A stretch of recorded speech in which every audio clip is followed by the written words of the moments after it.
dinidiscuss namin ang problematic sermon. Kanina yung matatagpuan sa Book of Habakkuk. Why? How? Mabuting Diyos, pagkatapos puro problema, problematic sermon. Sa type ng Book of Acts kay Cornelio, we are not allowed to worship men. Okay na mag-bless, pero yung mga religious sa Pilipinas, talaga sila lumuluhod doon sa leader nila at nagpapabindisyon. Only God ang dapat tumanggap ng pagluhod natin. At marami po na nagsasamba pa rin sa mga tinatawag na nature. Kung wala po kayang aircon dito, masaya po kayo. Amen. Kung wala po electric fan, masaya po ba kayo mag-worship? Diba? Kami po sa bahay namin, aircon po kami doon. Pero pagdating sa school, nagtuturo kami, napawisan kami. Because ministry is for the Lord. Another one is, we must not engage to worship sa mga buwan, araw, puno. Pero yung panahon ng Israelite people, they are worshiping idols. Tignan mo nga yung katabi mo.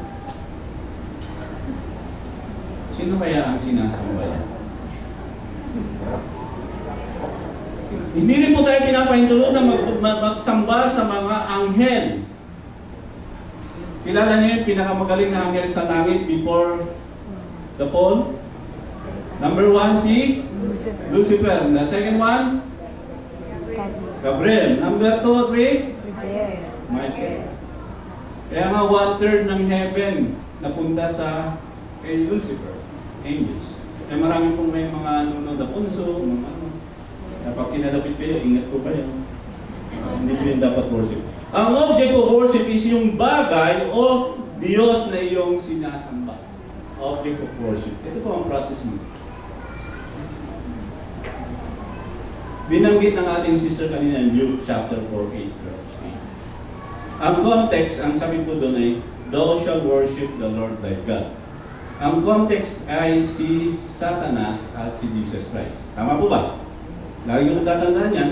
Get behind me, Satan, for it is written, you shall worship the Lord your God, Him only you shall serve. Si Satanas ay nag-i-implement ng isang bagay o tinatry niya na si Jesus Christ na ituksuhin na kalimutang may Diyos kundi magsambit sa ibang master. Yun ang context. Pero alam ng Panginoong Hesus, si pinsan na tumawag, nakikinig po ako ng prayer meeting niyo, nakikinig ako ng mga sermon niyo. Gusto ko po yung mga sinasabi. At kaya po ako narito kasi iisa yung ating DNA. Alam po ba yung DNA?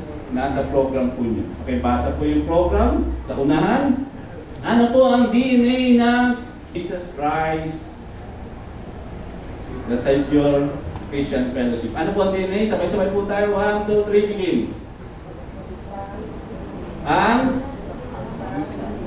pakilakas, Pastor. Ang sagisag ng JCSCC Cruz ay nagpapaalala sa akin na Kaya sa biyaya ni Jesus, kung saan nakatuon ang simbahan sa aking Ebanghelyo.